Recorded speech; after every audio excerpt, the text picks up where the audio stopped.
So welcome everybody to GDG Dallas May 2023, also known as I/O Extended for Dallas. This is the official I/O Extended event for GDG Dallas. I am one of your organizers. My name is Luke. We also have both of our other organizers here, Stacy over here to my right, and Joaquin over there to my left. We've got the trifecta of all organizers present, so you know it's a big event. So we have our feature presentation. Let me just get the other window here going. Luke, we're going to depend on you to be like the slide guy. So yes, I will run the slides. I just need to get this over here. Boop, boop. And hold on. Oh, okay, that seems like that's good. So I'm going to turn it over to Stacy and Stephen. No, I just got a message from him. He will not be able to join us tonight, but we may be able to call on our own Randall Schwartz. He's not really ours, but Randall Schwartz is on the line, and he's a Flutter GDE, and I'm sure he would be happy to speak on, what his feelings are on all the Flutter news that came out. We're not putting him on the spot right this moment, but Randall, if you're listening, just be ready to jump in when we get to Flutter news. I know there was some news that caused my ears to perk up, and I did not go to the Flutter banquet afterwards. But the Flutter meetup, yeah. Why not? I'd certainly be curious as to some of the state of things. Stacy, Stephen, why why don't you come up here so that we can be conversing in front of the peoples. I should grab a drink. That would be smart. Look at you and you're smart. Well, when you have 4 slices of pizza, you have to be prepared. Oh, wow. Yes. I'm never gonna have something. Hi, look, we have a special guest here too. Yeah. Oh, thank you. You're All all done. done. Okay. Good job. Want more chips? Ada. Here it is.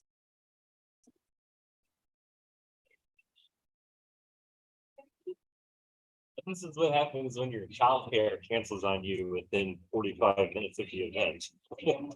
And so instead of showing up remotely, which I guess would have been super convenient, but I'll join you in person in the room for our discussion. Google I/O 2023. A lot different than Google I/Os in the past, because unlike previous years where it was a 3-day long event, this was pretty much just the morning until about 2:00 p.m. of one day, last Wednesday. If you stroll on Amphitheater in Mountain View, California, right across the street from the Googleplex, so to speak. So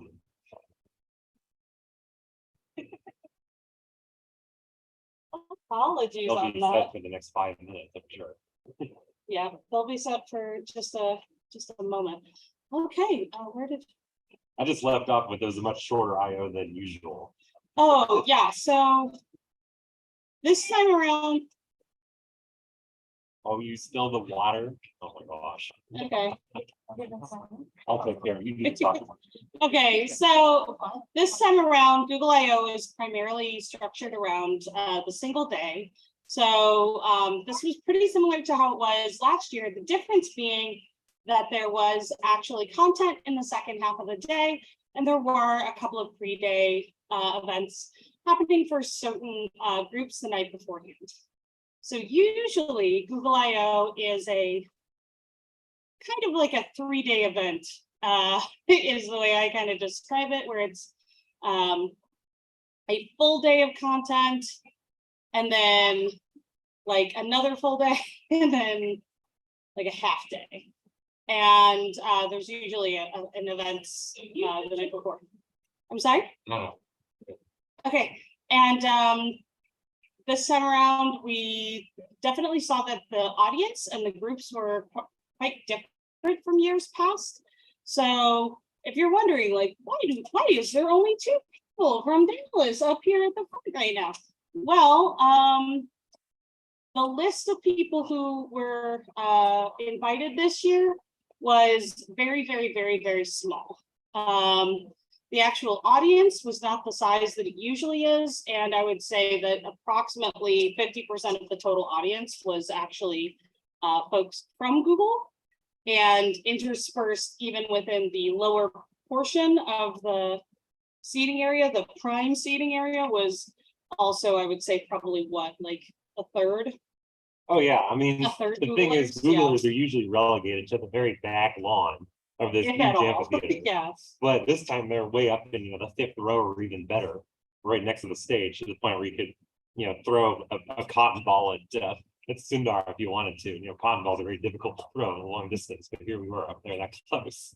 And also the groups, it was basically by group association. So there wasn't a lot of the kind of usual developer group folks that we would normally see. So like GDG folks, that's kind of why Luke and Joaquin were not necessarily invited. It wasn't like, so GDG has its own event coming up, as do a number of other developer focus groups in Miami next week.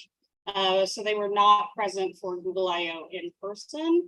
A lot of these groups this time around were focused around cloud, AI, women in technology, and like technology equity organizations. Yep, the Tech Equity Collective and Women Tech Makers made up quite a bit of the other people who were there besides the cloud and machine learning experts, basically. So it wasn't the usual spread of folks or disciplines, at least this time around. All right, so what the duck?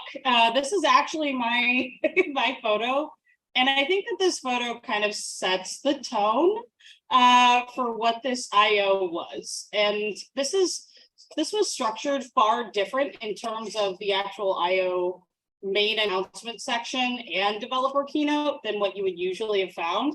And so like, just to give you a little bit of familiarity, you wouldn't have seen this unless you were watching the live stream. So the live stream had the full event, including all of the pre-show information. The pre-show information also included this AI generated music kind of event, where it was both live music and AI generated video to go with that music as part of a collaboration. And I think his name was like, I have it listed, but one of the songs, he talks about a duck with lips, and it generates this duck with lips that does a bunch of stuff. And then somebody came out literally with a duck with lips costume and danced around at the end to really just kind of bring it full circle. I think one of the most important things to realize here is that apparently AI and generative AI, at least from Google's standard, has a very one-dimensional style that I found. Like it's cool the first time you see it, but then when you see it like over 3 or 4 songs, you're like, this is just the same thing over and over again. And it's just these very abstract 3-dimensional representations of animals. Yeah, I wish I could live stream some of the things, be like a Google Cast or something. I could put some of the videos up here on the screen, because I did take several minutes of video. But the guy's name was Dan Deacon, the artist, and he was using a generative tool called Music LM, which is part of their experiments. I think that's a private feature right now in Google Labs. It's only available to a small handful of people, and they'll eventually get it out to more and more of the public. They have now several things that are only available on Google Labs. That you needed to have private access in order to get to. Right. There were some angles on improved search where they're infusing a lot of knowledge from Bard into augmenting your search capabilities. They had other previews regarding, was the duet stuff in the lockdown type of mode or not? Pretty much anything. And the workspace especially was the lockdown thing too. There's a lot of very interesting features of Google Workspace integrations by just having you ask the AI what you want to do, and then it automatically generates like a resume for you. Why don't we go through that as part of some of this? But like really, this duck photo, I think, like captures the moment of what this IO is. And to give you a little bit of preference, a little bit of preface on this one. This was almost an hour and a half of AI related content in a 2-hour-long presentation. So, you know, we may not be able to kind of go through everything because at some point your brain goes like super fatigued. So why don't we move to the next slide? So this is like the final moment to give you an idea of like where we were stationed. We were 5th row, very center, like very close. This is You always do exactly the where we were. countdown from 10, 9, 8, 7, blah, blah, blah. Right, and this was one, like, there's a ton of anticipation around these moments. It's a really, really big deal. And it's an amazing, like, energy. It's better than going to a concert, I would argue. Like, just because you get to like hang around random people that are all just really excited to learn about new tech. There's chances are at a concert, you're not networking, but here, there's a lot of people to meet. Yep.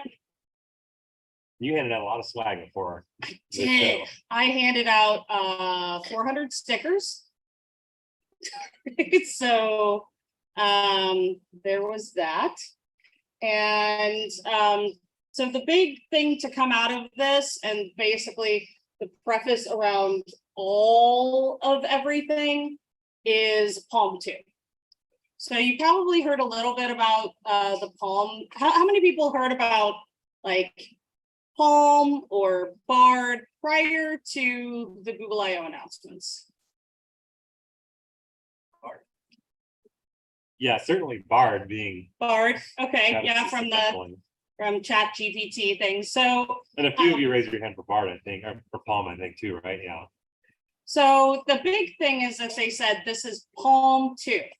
So what we had been kind of, I think this was really kind of almost like a rebranding moment, because we'd heard about like Palm before in last year. Mhm. And but nothing was ever made accessible. So I think that was like a very internal we're working on it kind of mode of they as far as I know, this has been under like the works for like 5 or 6 years. Mhm. Like this is not but even then, like think about the way our current models work. That really only started in like 2015, 2016 for the way that the current AI systems work. So yeah, go ahead. Real quick, jumping back. You mentioned a lot of stuff is through Google Labs, Yes. like Google Search Labs. I saw the little icon at the top, like if you just go to google.com, there's like now this little labs thing you can kind of sign up for. Mhm. Have they given any indication of how that access works, or it's kind of a question in the. You know, it's hard to tell exactly because Made all the cookies. I feel like depending on how many NDAs you've already signed with Google might Yeah. allow you to jump in the line faster. I know that there were some things where like in a few hours, it's just, oh my gosh, Miss Ada, you're so gross. She's covered in chocolate. Come here, Ada. Anyway. I'm gonna definitely wash these pants later. Ada. So yeah, but you know, you get the access to these things, and there are already some people emailing some of the GDE coordinators saying, hey, I'm from India, or I'm from XY country, and when do I get access to this thing? And it says I'm only available in the United States for right now. So there's like various degrees of access, I suppose. And so what you'll find is that the NDA people probably cut the line pretty quickly, Yep. and then people who are like hardcore on Google's radar as developers will get in next, and then general public, and then you have people from other countries. Obviously, it takes a while for them to adapt these technologies to all the languages. They were very proud, as you'll see in the next slide, how they've adapted Palm 2 to 100 different languages. But you can imagine there's well over 100 languages that we speak in the world. Oh my gosh, Miss Ada. Uh-oh,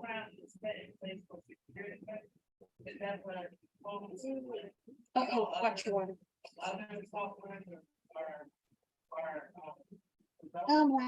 So part of this is some of the legalese around it, right? So if you already have non-disclosure agreements, if you already have some of this privileged access, within Google's ecosystem, it means that they can kind of rely on you to not talk about your experience in a poor regard. Without, unless you're explicitly calling out pieces of the technology. So some of us had access to some of this prior to this event, but it's also in a very, very high evolution stage. And just some particular things that are a little bit different from Palm versus some of the other AI model cores on the market is really the training data.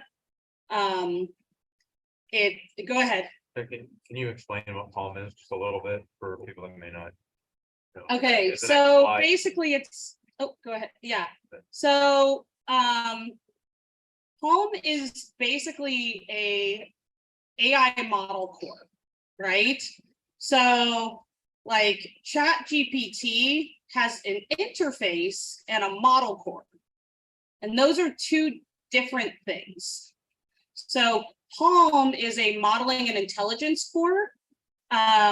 So it's basically like your brain, right? Like you as a person can go and study up and become a doctor, right?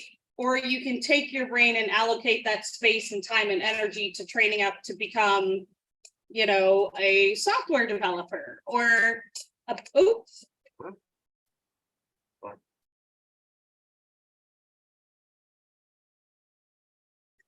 So it's more along those lines, but there's also intrinsic data that we learn.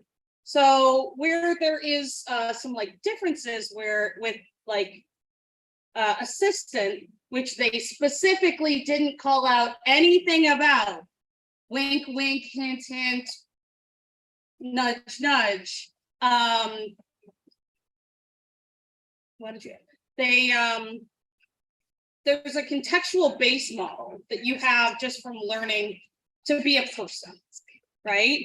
So, when you learn to walk, when you learn to talk, when you know the difference between right and wrong, the essential way to think about Palm as a model core is it's a human with basic intelligence, or or even I would say like kind of a dog with basic intelligence, right? Like knows to go to the poop outside, right? Like, but doesn't know a lot of contextual depth. So the difference is with assistant versus Palm or some of the other stuff that we're going to talk about is, imagine now you have the natural language processing engines that were relatively complete from a lot of the existing what we would call relatively surface level learning systems. Now you have the ability to bring context into the equation, right? So context would be something along the lines of, I can't fit that in my backpack. I can't fit that truck in my backpack. It has no idea what you mean by that, right? Just as an intrinsic statement. If you said that to a service level learning agent like an assistant, it wouldn't be able to contextually understand that, no, you can't put a truck in a backpack because backpacks are smaller than trucks, right? And it wouldn't be able to infer a lot of the things where you might be going like, oh, that looks dangerous, right? Where it would be like a rocket ship skateboard, right? Like it doesn't understand why that would be dangerous. But your experience and your human notions of all these things actually make that true. Yeah. So just to kind of summarize a little bit, Palm ultimately stands for, actually I couldn't figure out what the first two letters are. I tried clicking around on this quite a bit because obviously LLM is language model. Yep. But the thing is really just trying to predict what would come after a given word in a series of words. This is trying to figure out how to build a sentence based on context that's been given about previous sets of knowledge. And so you can train it up on doctoral knowledge or programming knowledge or what have you. And one of the interesting things that I found when you were when I was like a little bit of like the click the link, and so on.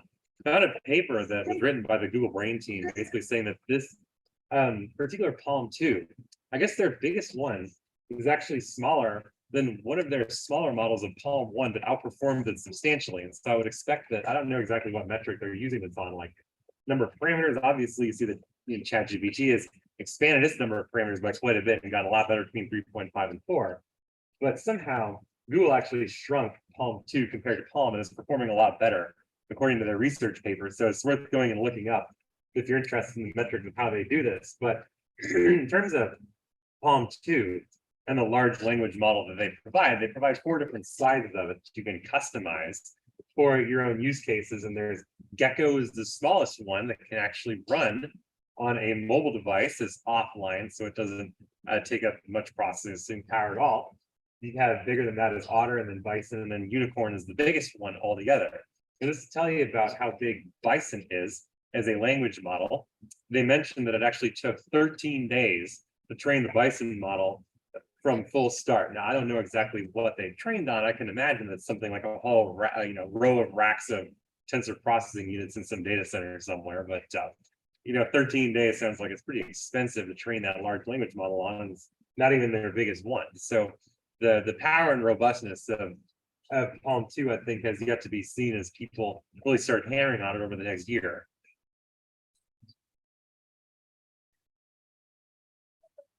And so I think with that, let's go on a little bit. So some of the things they talked about in terms of having been done with Palm, you have the Sec Palm, which is security focused Palm, and security focused Palm is trying to do things like threat assessments or looking for malicious pieces of code so that you can do security scans on the technology that's in your stack. And MedPalm is out there basically trying to play doctor. So imagine a Doogie Howser type of fellow who is trying to learn as much as he can about what tumors look like, or what a broken bone looks like, or something like that. And so the idea is, I guess this thing has already cultivated enough expertise to pass various medical examinations or some sort of licensing in some given states or something like that. But it's out there to assist doctors in their daily jobs, that they can make more accurate assessments, basically. And so those are the things that Google has been working on for themselves, and we're very proud of at I/O in terms of, here are ways that we can take Palm as this general knowledge base, and we can kind of essentially do some transfer learning in a way, unfreeze some of those top layers and retrain it a little bit, not the whole 13-day method, but a little bit on some very domain specific use cases, and actually still come up with very good results. And so what this proves is that the use case for kind of like the all-knowing omniscient AI is not really the direction that we're heading in, but we're still focused on providing very specialized agents to do specific tasks at this point. Although the generalization really comes in good for training on those lower layers, so it has a good basis in logic and mathematics and reasoning in general. And so as we go on, you can see that there are some API integrations they talked about. And so like Stacy was saying, and those of you who have played with ChatGPT may very well have used the website version of it, where you're just typing in 2 prompts from the UI, but behind the scenes, they're actually interacting with APIs. And these APIs are where you get to the really powerful stuff that happens. And it's the same deal with Palm as well. But by using the API integrations, we have Chapter, which has come up with a way to do choose your own adventure stories. You've got Game On, which is doing summarization of live sporting events, as well as connecting people who are trying to share a common experience. You have Wendy's, which is using these large language models and word embeddings to try to essentially make for more accurate ordering on their kiosks. And so you have people using terminology such as JBC for Junior Bacon Cheeseburger, and not everybody knows JBC right off the bat. This thing helps out with that. And then Vercel is up there trying to do real-time video captioning. And so very interesting applications of the Palm API going into many different verticals and different use cases in the industry. And so kind of the sky's the limit for your creativity and the types of data that you want to train it on. So if you're intrigued by playing around with this sort of stuff, then one of the tools they offered was MakerSuite. And MakerSuite is one of those things that you could sign up for, I think the private beta, and you could sign up for it starting, at least I got it a couple of weeks before IO had landed. And so you can go in there and start to have a real sandbox type of environment for playing around with these sorts of language models and experimenting with the different types of parameters, which I've got several pages of notes on exactly what they are. I don't know if I want to bore you with the minutiae of that right now, but certainly there is. And then eventually, if you want to kind of graduate from MakerSuite, there's Google Vertex AI. And I believe that Vertex has actually been around since before the pandemic, but they have really made for a nice one-stop shop for productionalization of your models. And so now you can really get down with tuning things up and making sure they scale well and doing all the QAing and validation that goes into SLAs and stuff that goes into actually leveraging a production service. And so they did have plans to make kind of a ramp to go as you make something in MakerSuite, then you can make it the real grown-up version using Google Vertex, using some very quick pathways to do so. So in addition to this, Thomas Kurian, the head of Google Cloud, called out some of the foundational models that exist in Vertex AI, such as Imagen, which is an image generator type of tool, Cody, which is assisting you with code generation and kind of like being your pair programmer friend, and then also Chirp, which is there to do speech to text type of technologies. And then in addition to these foundational models, there's also the Model Garden and Generative AI Studio, including Music LM, which was powering the visualizations that we saw behind the music going on before IO really started. That weird duck. Including the weird duck, yes. And so for those of you that didn't see it, kind of what it resembled to me a little bit was like if somebody made relatively low res JPEGs where they just slid a bunch of assets in Photoshop all together and then just kind of did a lot of motion tweens and a lot of also very interesting dissolves and transitions, because now an object would morph into another object and it would start playing with that then too for a whole nother scene. And so if you remember playing around with Kai's Power Goo a long time ago on PC, and you could imagine that some of this would kind of like resemble that a bit. You have the transitions of weird things morph into something unexpected. Does anybody want to hear all the 3 pages of what the notes about all the minutia of the Vertex? Anyone?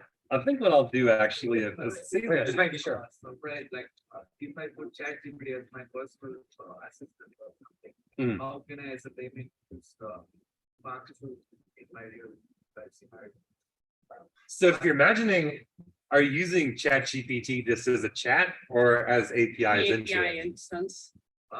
So I think that, yeah, GPT-4 if we talk about, so that we can put an API in that regard.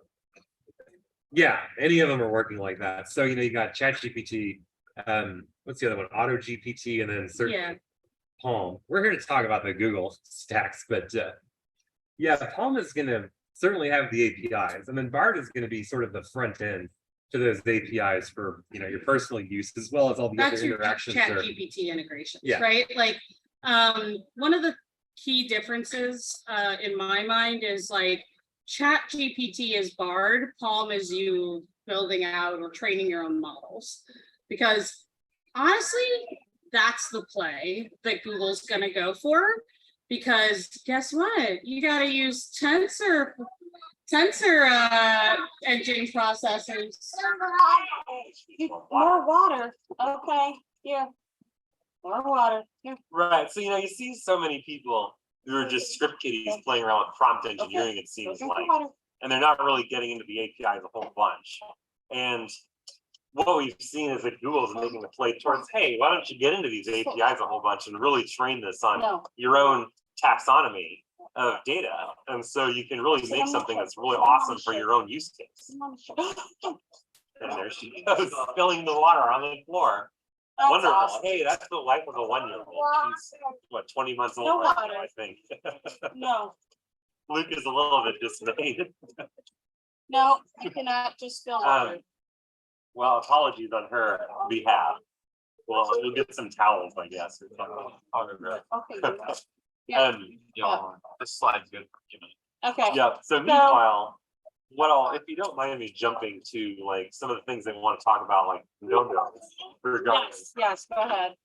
the generative AI. So what we notice is a lot of the chance to come up with, socially dubious context, such as deep fakes and people saying things they really didn't say, or picture of things that didn't really happen, or text attributed to somebody that didn't really write that. And so Google has emphasized that they have come up with technologies to allow for watermarking of images so that they can guarantee that, hey, these are made up images and these are made by an AI, and so you can't pass these off as being real.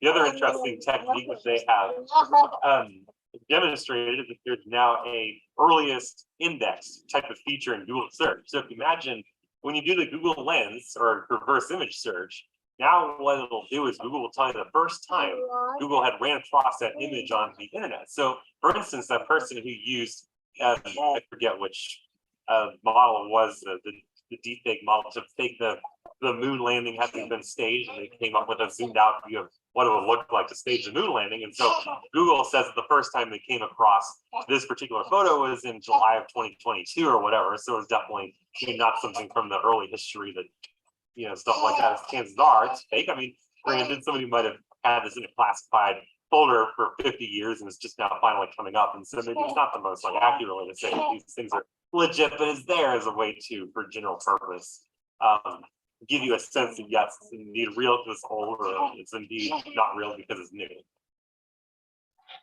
And then from the standpoint of your own data, it's very important to know that if you're entrusting Google and Palm to put your own data to make your own large language model, that it's going to be safe. And so Google has promised that they have devised ways to partition.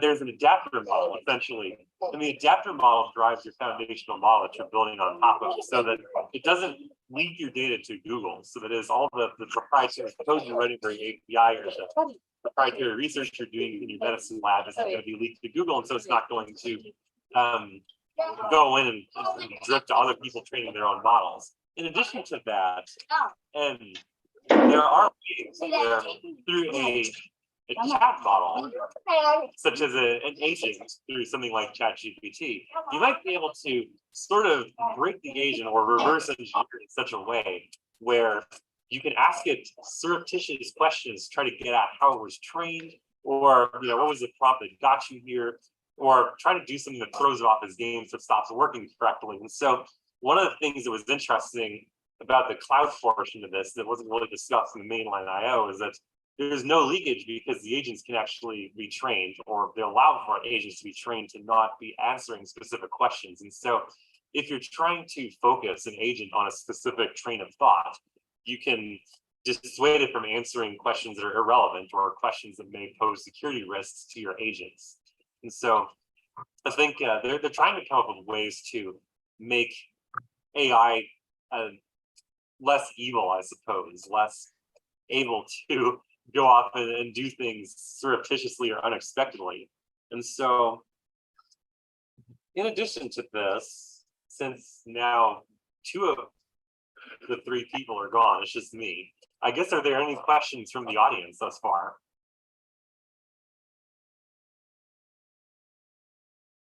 What's up? So this adaptive ability, is that going to, let's say, leaking my proprietary information into Google? Does it use local storage to do the training, or the training done locally? To be honest, they didn't really give a lot of details onto how they're segregating this data. I would look into exactly what the adapter model is doing, because what you're doing is you're building off these foundational models. Am I on this?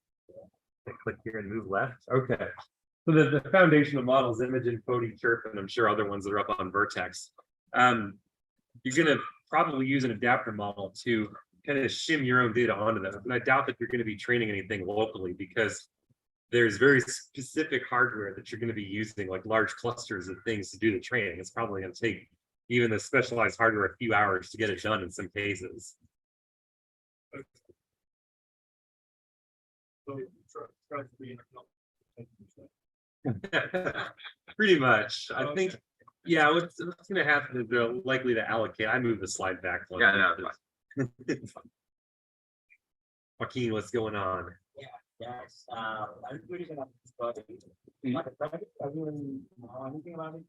Do you think that they're gonna do any kind of planning? Like, we have the pilot or something like that? They did show integrations with Android Studio. A whole bunch, and so they showed assisting you with all sorts of Kotlin and various other, man, we should have just stayed home, I think. This would have been a lot easier. We wouldn't have to walk like 50 feet to the water station or something. I'm sorry for Stacey. Yeah, so I think there's that, but then also in addition, during the Google Cloud talk, and sort of Thomas alluded to this a little bit during the keynote, but then they expounded upon this a little bit more later on, was that they want you to use Duet AI, not just for Android development, but for also in the Google Cloud Console on GCP. And so you can sit there and not just do generate like CloudFormation template kind of stuff where you're doing cloud infrastructure code or whatever, but you can also apply cloud actions that might be very difficult, such as get rid of this security role or scale up this Kubernetes cluster. Like, in other words, you typically have to know a lot about kubectl or other sorts of things to do anything with the Kubernetes cluster. But at this point, you just, hey, name the cluster, name what you want to do, and it's going to go pull the strings behind the scenes for you, which is going to be super useful because I've done a lot of AWS stuff over the last 8 years, and I can tell you, I've certainly busted many, many hours of my life on missing commas or missing arguments or things that was not very well defined. And so it's kind of a big mess. And this has a chance to really benefit the life of a cloud engineer, I think. And it's cool because it's actually trained on real life examples of their code and their documentation. But I think this only applies so far as the cloud, because from what I understand, the training on Android stuff, and Stacey was poking at this earlier, it's trained on only the open source Android documentation, but that doesn't even include AOSP, despite that OS and AOSP is open source. And so it's like, why are you excluding AOSP from Google Duet? And it's like, well, it's not the mainline things that we necessarily want people to have super easy access to, because we haven't like super vetted it. It's not going to be used for malicious purposes or something along those lines. I guess she could probably explain it better than I could, because she was up there poking and prodding about it. From my perspective as the cloud guy, I was looking at this from the standpoint of, okay, not just doing the cloud infrastructure configuration or getting rid of, like the cloud console kind of stuff, but can I use this to actually eliminate tabs that are open on my browser? Because as a cloud guy, I always have IAM tabs open, I've got serverless open, I've got databases open, I've got all these tabs open. It'd be nice to be able to close out of all that stuff so I'm not having to click around so much and just have the chat bot kind of follow along with what I'm doing. And I think that the answer there was it's a bit more of a stretch, unfortunately. It's more of a lot of integrations with the tools they have, but then exactly trying to clarify what you want is still going to be a little ways away, I think, in that regard. But then in addition to that, I was like, okay, cost optimization too, very important. In the consulting world, which I'm in, the big push has been, hey, let's spend less money on the cloud and get more out of it. And so in that sort of sense, I pushed that with them too, and they thought that was an interesting line, but I don't think that the Duet AI is really necessarily going to give you a whole lot of like deep cost optimization techniques. But what I can say is that GCP will give you a little bullet points of like save $12 a month or save X dollars a month by doing something different. So it kind of already does that in a way, but I don't think it's going to do that across like a major architecture. It's going to do that based on usage patterns or things that it's observing with your system that are being used to capacity or not. But it's not going to like tell you to switch out of serverless onto regular compute, for instance, or I don't think it will do that quite as much because it doesn't really understand those sorts of cases just yet. So there's apparently an online architecture diagramming tool though that sounds really cool, and I forget exactly where this came from, but supposedly you can get onto the Google Cloud and actually diagram your architectures that you can export and start showing it to architects or consultants or new people on the team that need to know this or what have you. And so it's a very powerful tool because the rest of us are spending our lives having to build these things from what's already built. And that's kind of dumb. I mean, we should have been done in the first place, but it never is, right? So, and I suppose with that, any further questions on the cloud before we move on? So overall, it seems that the tools that are used are genuinely based, they can change genuinely over time. Oh yeah, they do for sure.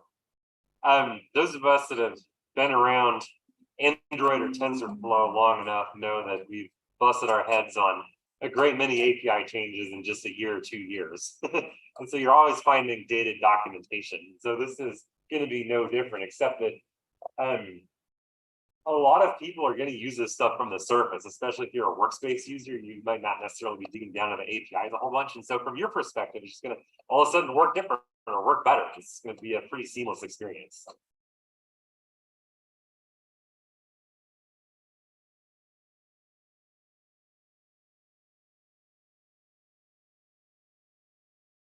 But yeah, Google Bard has found its way into being integrated with a number of different tools. You had, what was it, the Adobe integration, I want to say Redfin, but I don't remember if that's the exact name of it, but it was there for generative image creation, basically. Well, Redfin's right next to it, actually, but brain. But yeah, it's able to generate images for you based on the textual description of it. And so a bunch of other companies would come up with their integrations with Bard. And in addition to this, there's spent a lot of time, especially at the beginning, talking about, actually the thing that got I think the biggest reaction from the audience was that now there's a dark theme for Bard. So of all the things, I think that got the most applause in the audience, just the fact that they reskinned Bard to be dark. But they showed a lot of interesting things, such as, all right, if you're programming, you ask it to build something in particular, it'll give you an answer for it. And then if you click on a line of code, it'll actually give you documentation from where how it understood to write that line of code. And so to go back and show you a Stack Overflow post or a blog post or what have you. And so what I would say is that for those of you who think that blogging is dead because why should I do this? Because now there's generative AI tools. I would say, hey, the blog post you write will feed the AI and it will come up to contribute to better knowledge for everybody in the long run. And now your blog is not relegated to being the bottom of some search result because you're not doing SEO on it, but eventually the hive mind will pick up on it. It'll go to a better answer.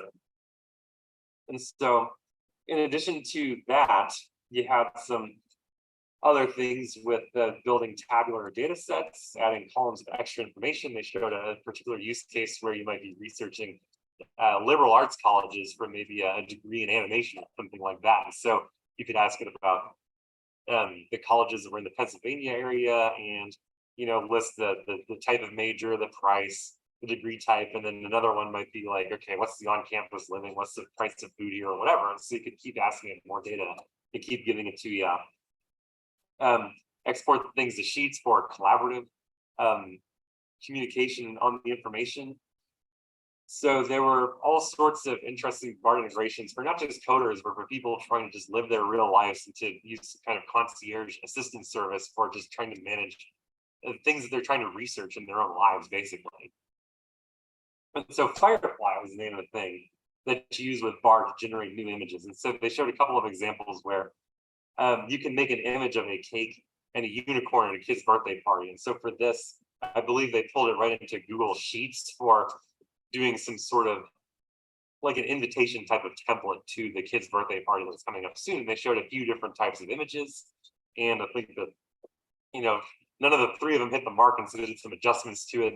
One of them they liked a little bit better than the others, and they eventually got that one to a passable moment where they felt like they could take this and use it in the invitations they're putting in the Sheets. So that was sort of an interesting use case where you can see how, these things are all evolutionary and they're subject to input and they're subject to kind of how they're trained and how the way that you state a problem will kind of suss out the ways that this thing generates its language. And so, prompt engineering is very important, whether you're doing text generation or image generation. The way you phrase something can be incredibly important.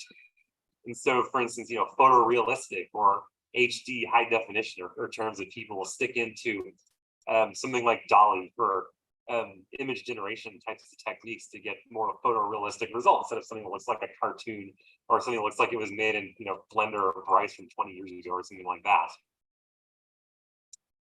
Oh, let me see. They didn't really talk a whole lot about BARD itself.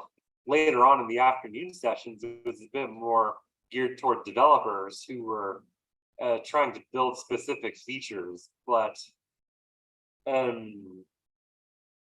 me look and see what else. What did they say? What, like, I see YouTube update. Did they say what the YouTube integration with BARD was going to be? I don't recall what the YouTube integration was for, unfortunately.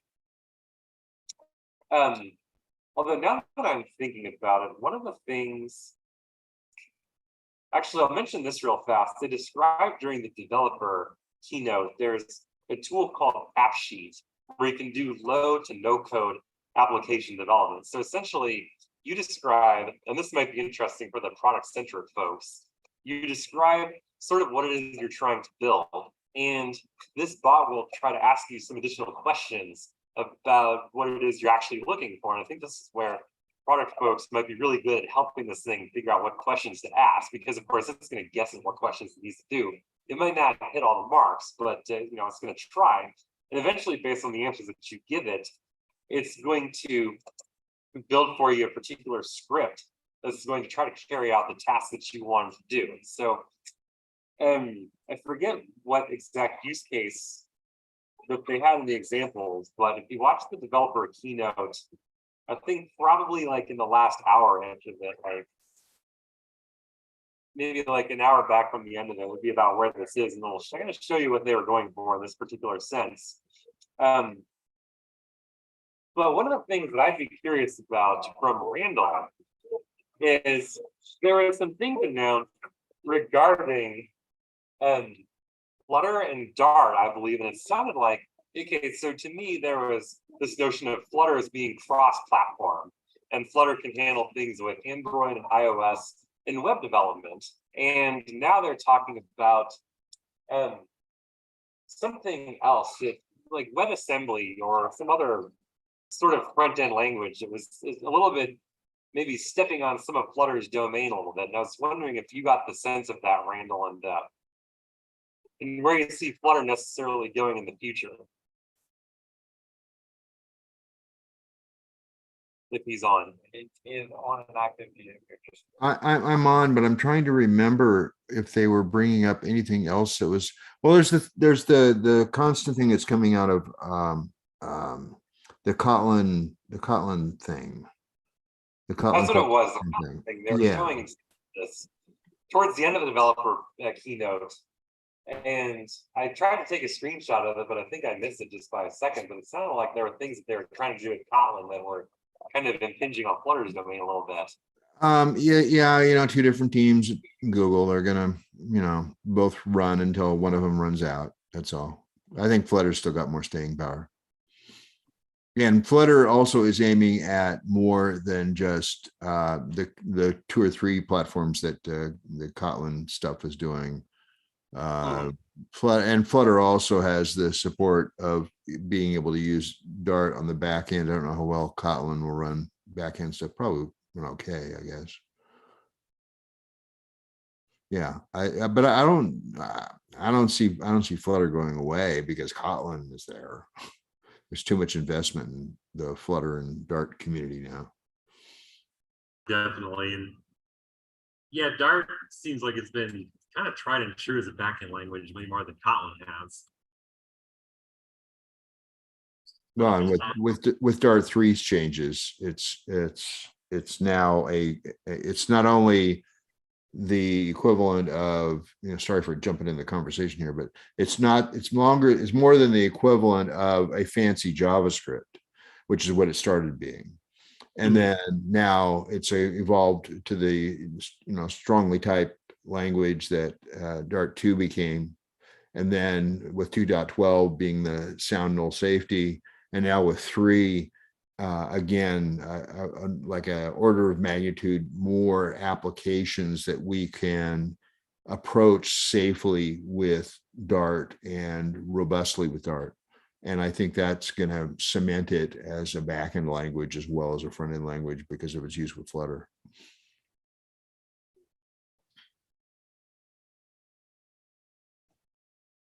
Cool. Yeah, because it's kind of one of the things on my bucket list is to do a lot more with Flutter and do some cross-platform applications, especially because there are things I use that were written in like .NET 20 years ago, and I don't want to run them on a Windows box. Trying to use such old APIs and stuff. Oh yeah, there is a term, I don't know if I mentioned this on one of the previous slides, but RLHF was basically reinforcement learning with human feedback. And this came up a couple of times during the day last Wednesday. And basically what they're trying to propagate is that there's the notion of, hey, train the model by essentially a feedback system of rewards or punishments for getting an answer right or not. And the, traditionally reinforcement learning has been something like, okay, score at the end of the game, for instance. Since you saw like several years ago, there are these bots that would play Breakout or Pac-Man or Mario or whatever. These were reinforcement learning techniques based on the score that they would get by the time they died. Well, now we've figured out how to mix in human feedback into there. And so we can kind of adjust these models based on the feedback that an expert would give it in a domain. And so that's how they, found great success doing MedPalm and SecPalm, those sorts of things like that too. And I think that covers all the notes I had from this book. Next slide is The Android stuff. Okay, so you want to go to I will. Stacy and see if she wants to come in and talk about that. yeah, I will. Let me But you want to. I tell you what, I'll do that with Stacy real fast. I'll try to look over the notes on my phone and see if there's anything else of interest from here that I've jotted down. We'll take like a minute recess, I suppose. Yeah. Everyone wants to grab a little more food or snacks. I'm curious, kind of, what of that Bard stuff jumped out at you, or I don't know if anybody in here watched the keynote a little bit and they kind of talked about it a little bit. Is there anything that either said or that you saw that's kind of interesting?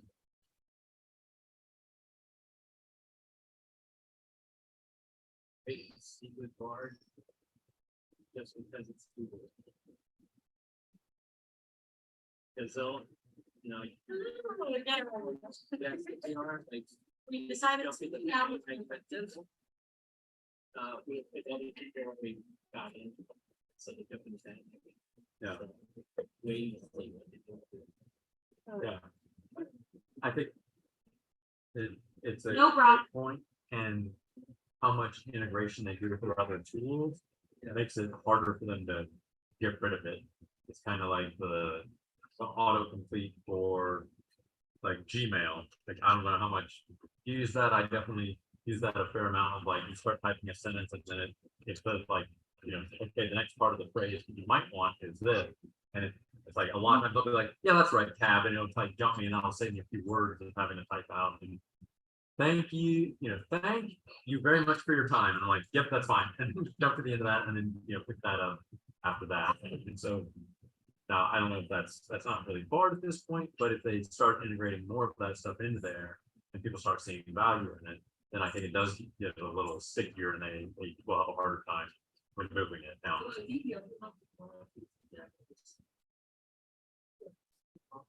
Mhm. Yeah.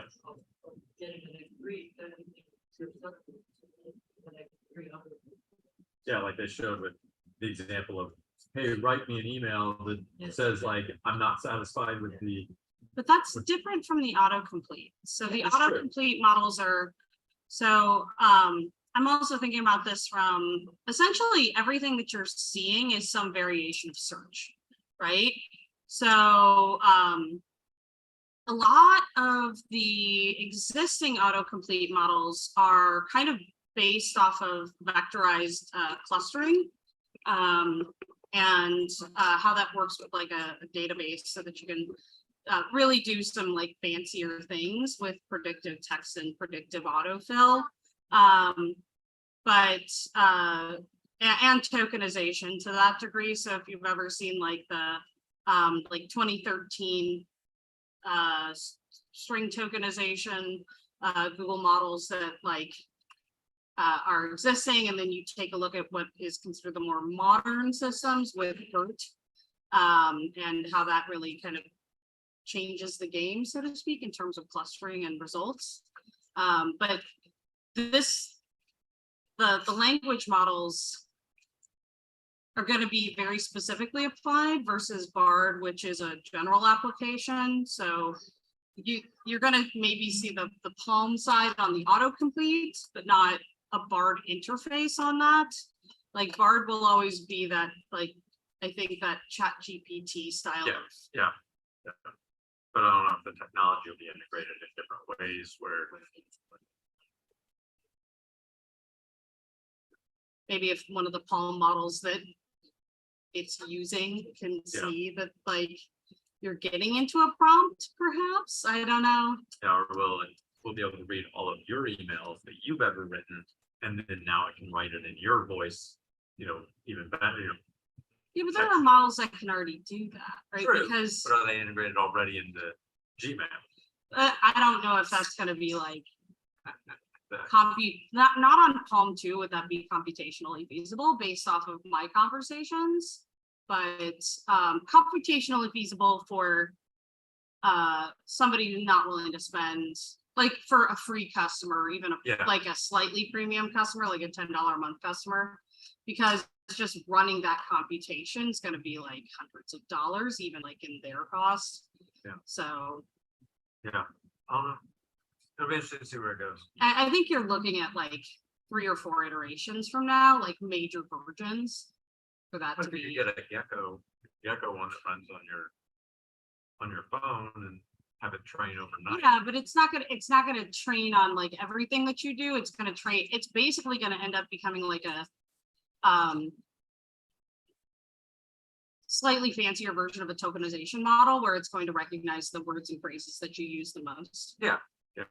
Just like how you and I are from a specific like generational thing where we say like, yeah, comma, like all the time, or but this, like there's actually like a simplified style to that, and it could maybe do some simple predictive analysis on that. Which I think would still be better than what it does now, which is like. I know, but that's the thing I'm always fighting is my like bad tendencies to start a sentence with yeah, comma, but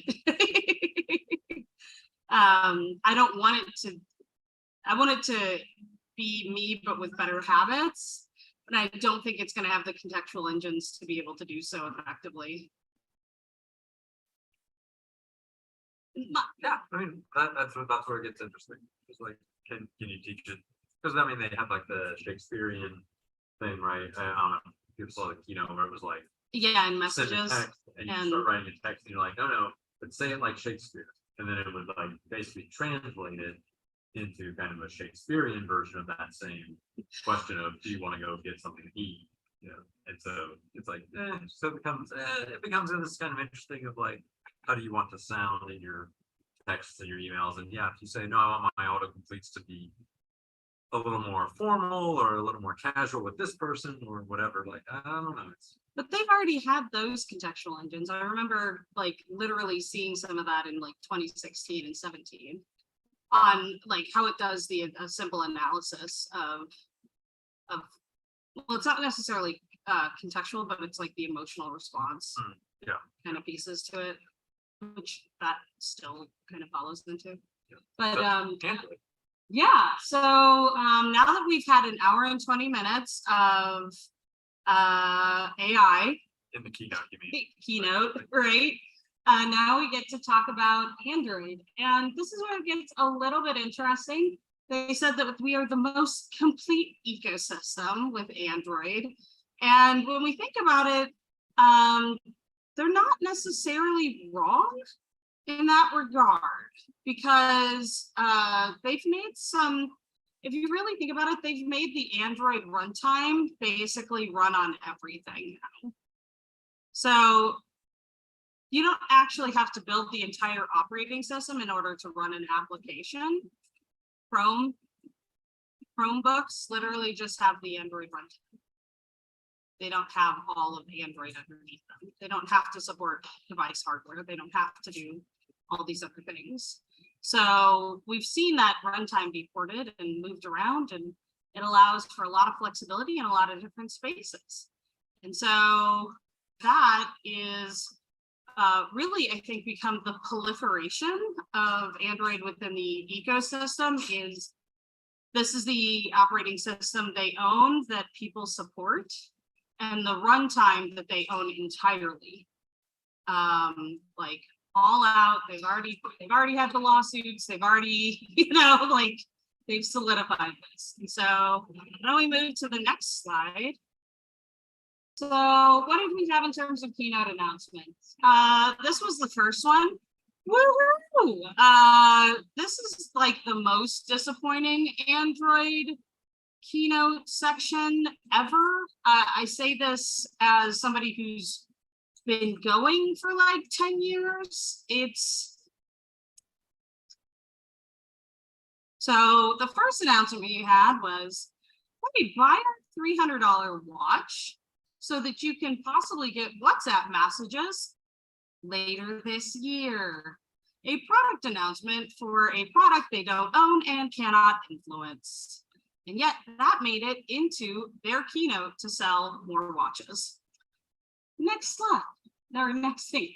So the bigger one though is really in tracking. So when they talked about the ecosystem, that means that now they're opening that Find My system to everyone and everywhere. And this represents the first time that they are colluding with Apple. So now, if you have an AirTag, NFC tag, any kind of tracker, this isn't just them, but it's some of the vendors as well. It will tell you when you have a tracker nearby that doesn't leave your presence. And it also means that now tracking is kind of a shared 5G mesh network. Really now it's, oh, well, I tracked it on my iPhone, well, I tracked it on my Android phone. And now, because of that tracking kind of collusion, they also added tracking to their hardware devices. So that means that when you have a pair of Pixel Buds or a watch, if it falls out of your bag, one bud falls out of your ear, they are adding the ability to basically queue it up through the same system that you can do Find My Phone. So will you be able to buy an Apple AirTag and use that on Android device? You can do that now. Oh, it work? Yeah. I didn't think they had an app for it. I mean, it works. It may not be like official app, but I don't.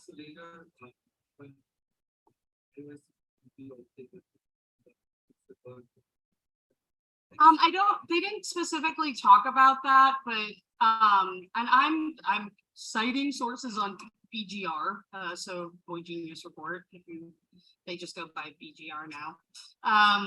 But they said that there was collusion in tracking as an ecosystem. So I would not be surprised, given that they have already made agreements to track the trackers and alert users to the trackers and kind of share that tracker network, so to speak, that they wouldn't necessarily do the same for devices for both parties.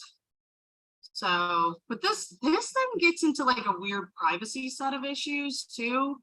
Like they're trying to both make you more private, like have the ability to know when your privacy is being violated, but also now like everyone's part of the network, but you were already part of the network. Now you're just literally having your radios serve as their radios, but it's more communal.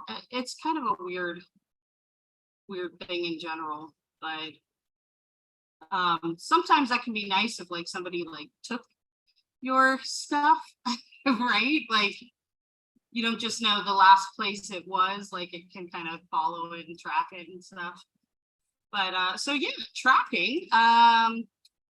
Now you will know if somebody planted an AirTag on your car, which is like a really popular way that they've been stealing cars. Or catalytic converters, more specifically, looking for when the car is sitting for longer than 2 or 3 hours. Watch the CNN reports and messages. So this is like a really weird one for me. So if you don't know anything about my history, I've worked in like cellular networks and things like Ericsson systems, Nokia systems, LTE, 5G stuff, pre-5G stuff. So RCS, Rich Content Service, has been a thing for like over a decade and had a standard attached to it, I think for like 12 plus years. Like I literally worked on an implementation a decade ago, getting it working in Android. So I think the actual thing here is like, so to give you a little bit of a update here, right? So we had like we had SMS, which is text only. We had MMS, which was multimedia service, right? Which we're used to sending pictures and things like that on. That doesn't have great capacity. It doesn't have the ability to transfer full bandwidth images, right? It's just a limitation of a protocol from literally 20 years ago, y'all. But Rich Content Service actually has provisions to do high quality and has security essentially built in. So it's got like kind of a minor encryption as part of the protocol systems. The same thing with if you didn't know, LTE, 5G, they both have a certificate-based system. So as soon as you are on the network, you are automatically encrypted with an AES 128 system with certificates that are dynamically generated, and that's part of the eSIM standard for that, or the USIM. And that's what's like, and now RCS adds additional onto that because MMS didn't really have that. They kind of like jam some stuff in there for like some of the carriers to just make it a little bit better. And if I remember correctly, it also has some optimizations made in order to like, there was a part of like the RCS system that you could do that like basically like a variant of a 7-zip style of compression. So that basically means that now you can transfer images over messages, which really is very much a US thing because like no one else does this, over your standard network protocols. The bigger issue is that iPhone does not currently support this, and they make a very, very wink, wink, nudge, nudge, zoom in on the presenter portion of Google I/O specifically around that. So if you are messaging with someone who has an iPhone, you still get the bad dot, and you're still going to have the icky image quality transfers, but it's okay. There's a million different chat engines you can do to do that, or just Facebook, which is again another like kind of weird situation. Or WhatsApp, just go WhatsApp. Maybe that's why they cared about the messaging WhatsApp phones, so that you can look at rich content images directly on your watch. And not even as a fallback, right? The issue is that Apple devices, they use iMessage, and then for a fallback, they use the oldest possible standard. Yes. And it's like they could use RCS as a fallback. Right. And which would make it much less of a difference, but I think they enjoy they enjoy that it's a much well, more it's experience. yeah, and they're yeah, basically. and they will purposely use like the worst version of that too, because like there are better parts of the like MMS standard that have just been like kind of clapped back on, right? Which are, you know, continually used for a lot of folks, but yep. The bigger thing that I thought was more interesting is like the AI Compose. So we talked a little bit about that earlier. So now the ability in messages will be added later this year for Pixel devices to directly have that kind of autocomplete or change experience. I don't know if they're going to enable like Bard directly in the messaging system, because that doesn't really make sense to me, but yeah. And finally, in the Android portion, we got wallpapers, because apparently this is the level that this Google I/O is at. We decided that it was important for us to talk about wallpapers in a keynote. 2 Android wallpapers. One that live wallpapers is that. How many people know somebody who uses an Android phone with a live wallpaper? Okay, like nobody does, because the battery drain's never worth it, right? Like, although that's getting better. Like, if it's a clock one, that's fine, but like, they were like, oh, we made emoji wallpaper. I'm just like going, this is a weekend project. And actually, what's more interesting is, from my perspective, I seem to remember a hidden Android feature from one of the specific versions where you tap on the device version a few times, or the OS version. Oh, no, it's the OS version in the About page. And I think it was like 5.0 or something like that, or 5.1 actually had this same sort of bounce effect, visual bounce effect upon touch hidden feature. So they literally just took, I think, just took old code that took those existing SVGs that were already in the image, which actually is what that like version did on that like special hidden feature thing. Like there's always some hidden game or some hidden thing when you tap the OS version like 5 times. Not the device, not the one to get developer. But yeah, so that apparently, that little weekend project, I think I'm just gonna like post code to do that. I have time tomorrow. Can I get that on the keynote? Maybe. And heck, I might even do it in Compose. So the other part of that was the AI wallpapers. So you get to describe an image and it makes an image for you, but we've already seen that art style, and I don't understand why I need to do that as a wallpaper. I could just do that to the thing and then get the image. Maybe I'm missing something. Maybe I'm missing something about why this whole explanation around 2 wallpapers took more than 10 minutes of time of my life. So I'm not going to waste yours. Let's move on. All right, so here's what the actual 30 minutes of time, the last 30 minutes of time was about. So the first thing is hardware. We saw the Pixel 7a, the expected incremental that we see now at every I/O is we see the knockdown version 6 months later. We'll see the next version in September. Welcome, Pixel 8. Hello, Pixel 7a. I don't have money for a Pixel 7. All right, next. So they made a big thing about Pixel Buds again, saying that they were the best, and posted reviews around it when they posted this thing. Apparently, we need to show you some old products again, remind you that they're still available for purchase and that they're pretty awesome, according to Google. All right, and next, would you like to buy our $300 watch again? I know we talked about it earlier with WhatsApp. Would you like to buy our watch again? I'm going to give you another promo. We have a lot of these watches. Please buy one.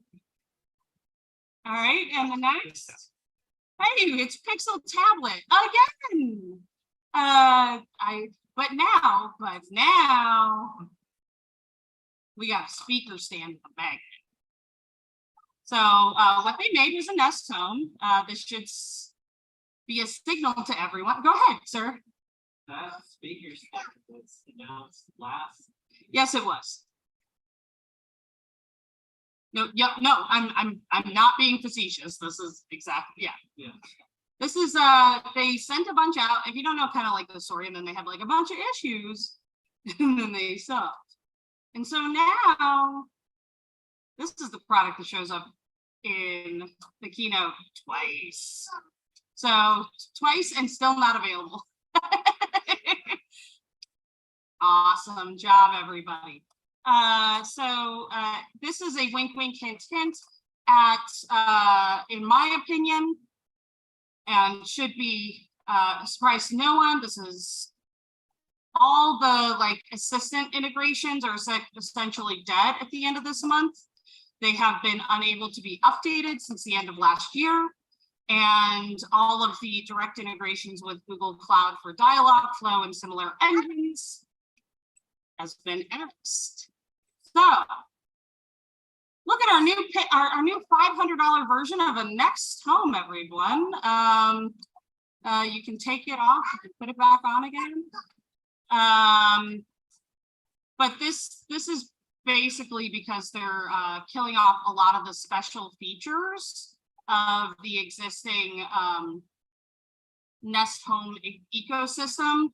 So anything that has to do with like those special story times and other things like that is essentially gone. And if you didn't know, those devices are running Fuchsia OS under the hood, not the third-party vendor ones. Those are still running a variation of the Chrome OS, but the first-party ones, the Nest ones, or they got renamed to Nest, those are actually running a version of Fuchsia.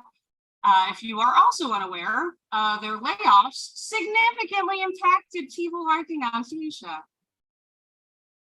especially in the DevRel scene. That's essentially gone. So you can basically say, okay, well, they got rid of the people who have to do with the operating system. They got rid of the developers who maintained and helped people in DevRel and all those things with regard to Assistant.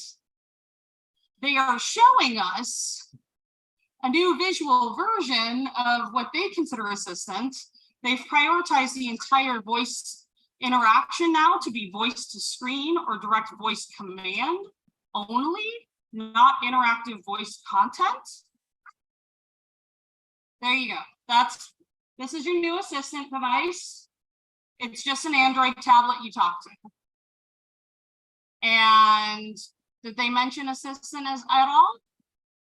No. What are we supposed to infer, everyone?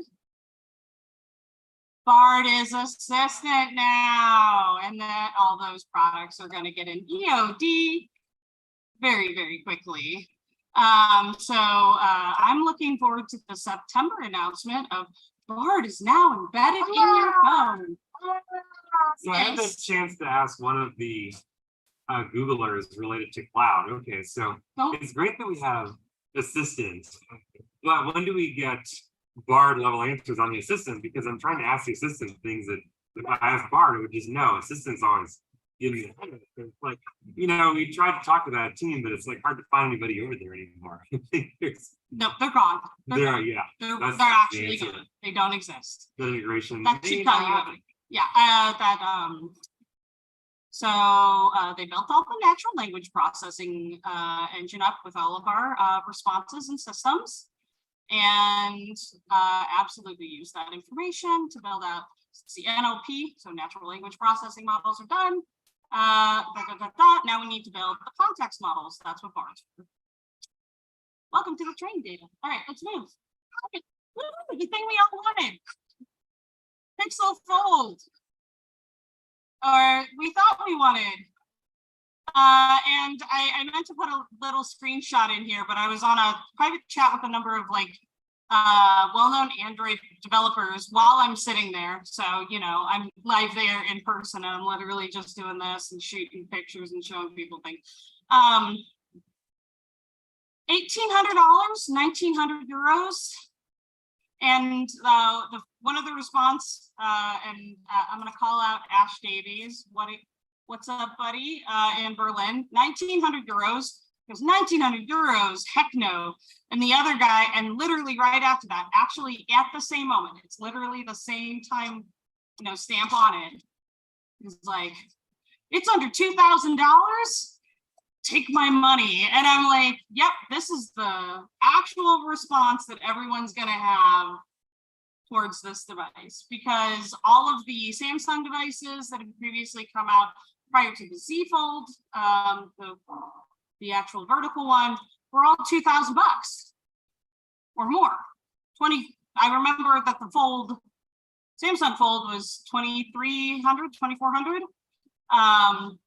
And even the most recent models haven't been under 2,000. So I think what's more interesting is they've gone for the slimline and a different aspect ratio versus Google, who's going for a normal phone ratio that actually expands into a fairly normal tablet ratio. So like a 4:3 type situation, which we haven't seen since the HTC 9, actually. But yeah, so expensive. Let's move on. But yeah, you buy. Let me tell you about how many watches we need to sell. Buy our $1,800 phone, get a $300 watch. There was, I think, 4 watch promos. So in case you were wondering, Google has a lot of these watches. And how many watches did they have? They gave me one for free. All right. Not a Google watch. What? I got like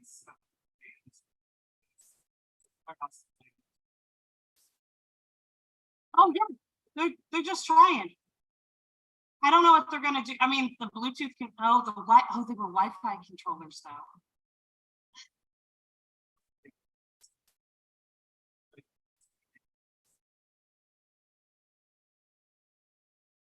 Yeah, they did the same thing with the Google Cardboards.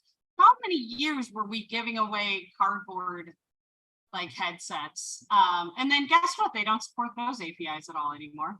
And what was even more funny about the Google Cardboard thing is when it came out, I was like, wait a second, did they just rebrand this one guy's open source project? And yeah, they did. So like, I don't even know if they did it with his permission. Because this was like a well-known open source project at the time, and then they just basically copied it and added some stuff to it, and they're like, it's our API now. Which, I mean, all tech is that. So, you know, if you're gonna get laid waste on your invention, you might as well get it done by a multi-billion-dollar company, right? All right. Sorry, I'm sounding very critical.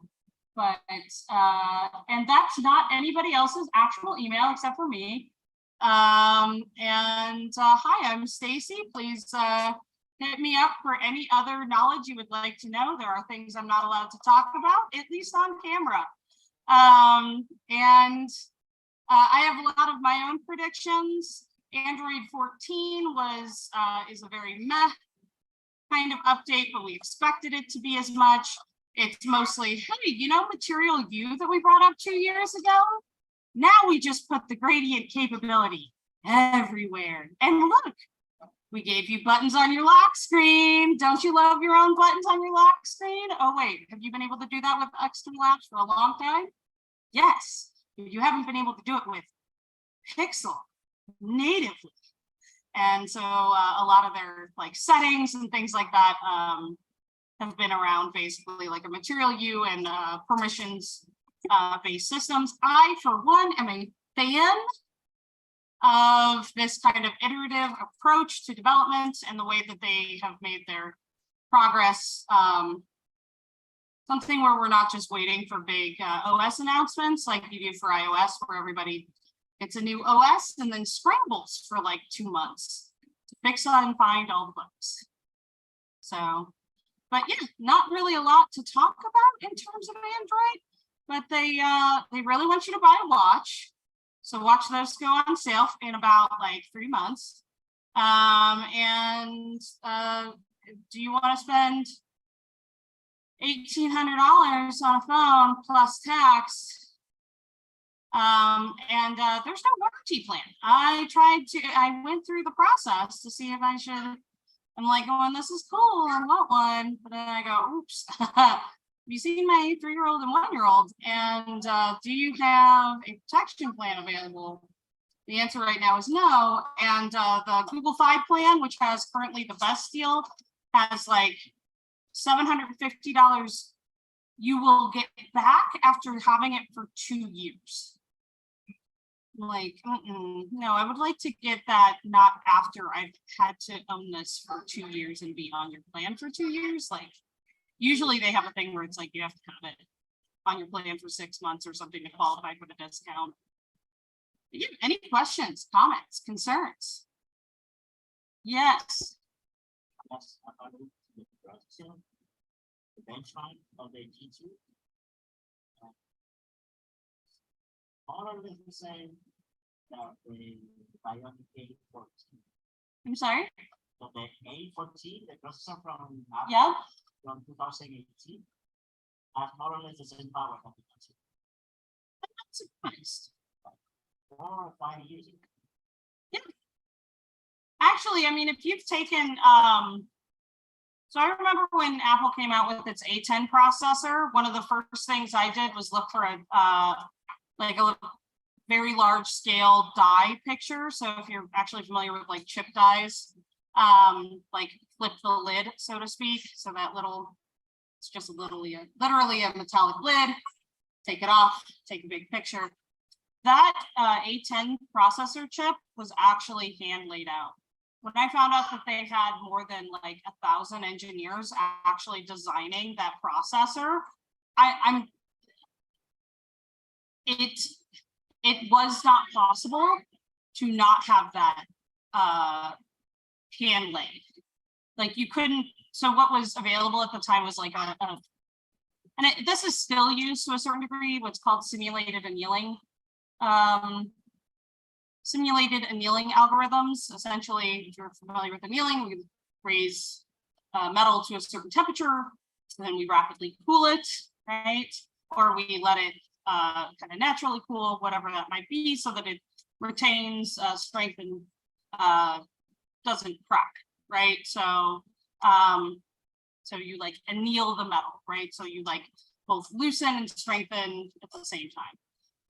And that was what was available at the time. They actually just threw a bunch of people at it, and they've kind of taken a generative approach from the base models, but they still have an incredible amount of incredibly talented embedded, literally chip designers hand laying trace paths to get the most optimal solution and the most optimal pathing.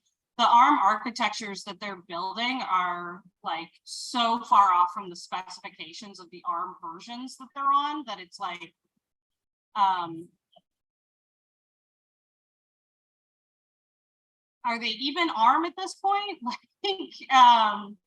because they're running like their own instruction sets. They've got their own compilers. They've got their own extensions, their own everything else.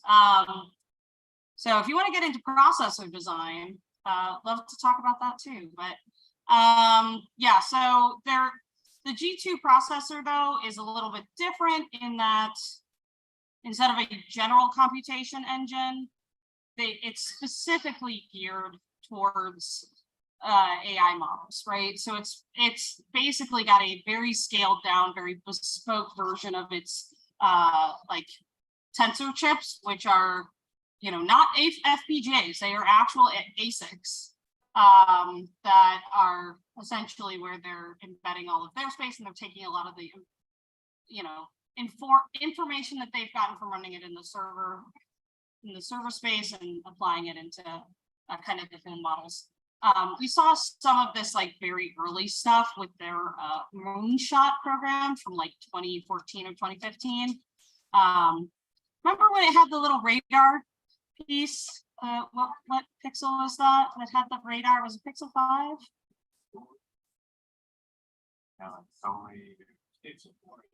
Or yeah.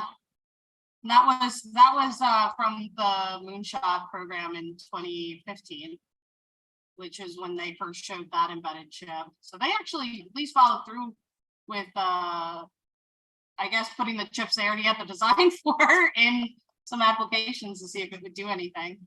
I don't think a phone was the right space, and they didn't show it as a phone thing. They showed it for like intelligent clock systems and things like that. But Anything else? Are we, any questions, comments, concerns, things you loved? What did you love? What got you excited? Go for it.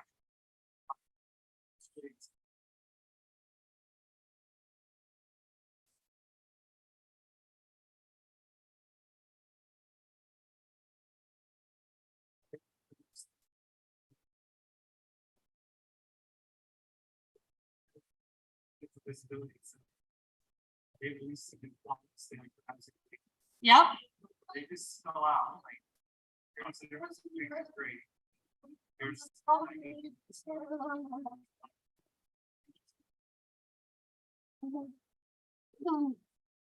And performance tooling, and they've made huge strides in all of that. Data protection, I think about, there was a lot of stuff. I think they're about gone. Well, I think, hold on, I think we're gonna wrap up the live stream. And then we'll have some more discussion in the room. We've got some giveaways to do real quick for everybody who's here in person. But if you're watching online, we will see you at the next one. Thank you, Stacy and Stephen, Stacy and Stephen. Thanks, everybody. Yay. So you didn't want me to do anything about, you didn't want me to do anything on Flutter? And well, I thought you'd already did your thing on Flutter. No, No? it's okay though. We had you talk already. Do you have some slides you want to show or anything? Well, I was only answering the specific question about how is it competitive against the Kotlin stuff, but no, it's okay if you don't want me. If you're wrapping No, we can- slides, I'm just You gonna do like, yeah, so like, Randall, do you got like 5 minutes, your top 5?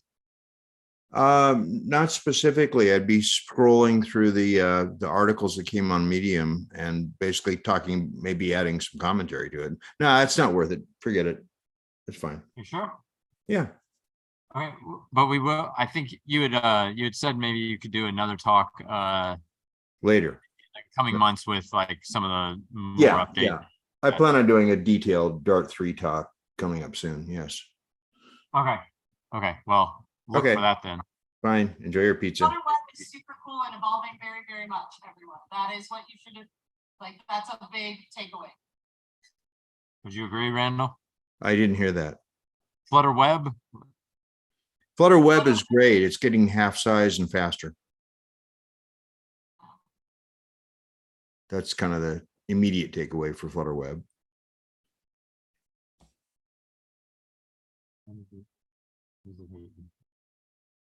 Hold on. Where's my Zoom? Where is it? Where are we? There we are. I was trying to get you over on the big screen so people can see you. Cool. Oh. Yeah. So yeah, what would, like, if people wanted to go look stuff up, what would you say the kind of the big takeaways would be for Flutter? Let's see here. So what's new in Flutter? Well, Flutter 3.10, I think the big one is Material 3. I can share the screen that I'm staring at. That would probably help. Here, share. Right, you have access. Let me see. Stop to this one here, I think, and share. So you should be able to see this. Okay, so yeah, so Material 3 is the big thing, and that's really cool. I don't know about a lot of these REST. They basically fixed a lot of the designs in Material 3. So it looks a lot slicker. I think it's much more professional now, which is nice. I mean, the time picker, nice animations and stuff.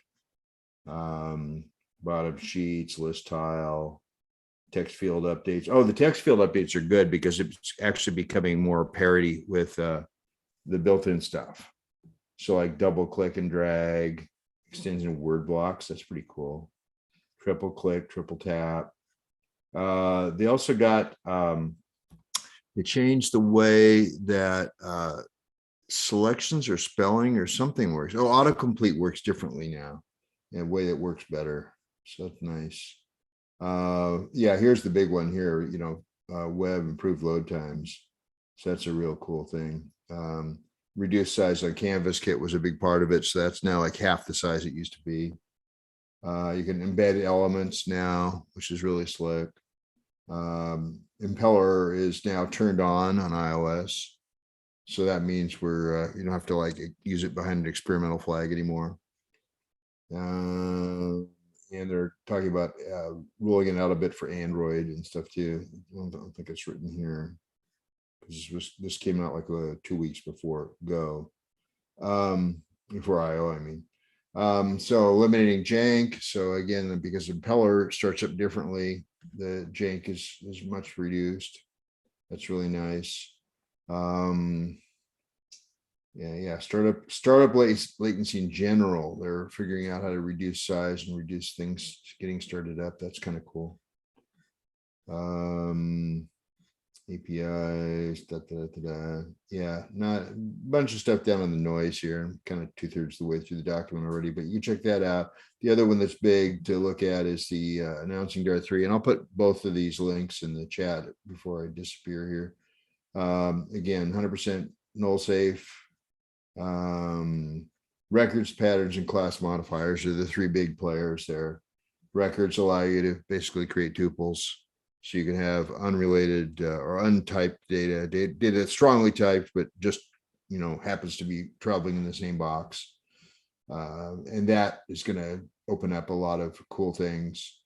And it's all built into the pattern matching stuff. So you can end up destructuring things that return back from an application, which that wouldn't pop up there, based on the structure. So that looks really cool. And I'm just beginning to play with some of these patterns. These are really nice. Patterns are going to let us take JSON and parse it out. Let's see, is the JSON one in here? No, that's the code lab that I have here. I wanted to show that too. So here's the code lab. And one of the pieces of it is this, where traditionally this was the stuff you had to go through to get drilled down into some JSON. You had to say, well, is the data there? And then if it is there, is it a map? And if there's a map, is there an entry that's a string and all that? And now here it is in the new matching pattern. So these lines here right after case, this is just a pattern. And so if it matches that, those variables title and local modified are automatically set. And so then you can use that further down. So if it doesn't match, this if statement takes the else branch, which in this case just throws. But you might even be able to do like layers to come down and go, well, if this is good and this is good, but that's bad, I want to throw a different message or go to a different part of my code. So it's really going to change the way you take stuff that comes back from Firebase, which has always been just string maps of dynamic, and turn those much easier into objects for further use in your program. This is really going to change the way that all happens. So it's probably the biggest takeaway there. And then there's all the weird stuff about final and let's see, where is that? Is that down here? No, where do they put that? Oh, they just made a quick reference to it. Class modifiers, that's all it is. So you can have an interface class and a base class and a final class. And it looks like they just went hog wild crazy on the thing. And I'm still trying to figure out all the operations on that. And it looks like there may be some complications. Like I asked one of the Googlers, was it yesterday? Yesterday, how do you mock a final class for testing? And he just rolled his eyes. He says, we know we can't do it. We don't know what the solution is yet. So if you start using final classes, good luck mocking it. Good luck testing it. So we'll see. Anyway, that's kind of most of what I was going to say real quickly off the cuff. Excellent. a great quick overview of the different kind of Flutter stuff. Looks like a lot of big improvements. Yeah. And these have been updated since that last Flutter. Yeah, this is the what's new document and it has the links to the other two pages that I just showed. And also the link to the new code lab, which is listed down here. Yeah, so it has the link to the new code lab. So that's really the page you want. Let me copy that URL somewhere. It's just Flutter Dev release what's new, or just look for what's new in Google. That's how I found it quickly. Google Flutter what's new, first hit. Does Bard know about it? Wait, no, Bard doesn't do it. You can ask Bard about Dart 3 stuff, and if you ask it specifically about Dart 3, you can ask it about records and things like that. It has absorbed all this at one point or another, so, or it'll go find it immediately. Somehow it works though. Yeah. Yeah, I don't expect that the Bard integrations, especially for like Android Studio, I've played around with it. I'm like, yeah, it's just serving the examples from the documentation, but not truthfully all the documentation. Apparently they didn't trade it on the README files from the open source. yeah, Steven mentioned that. We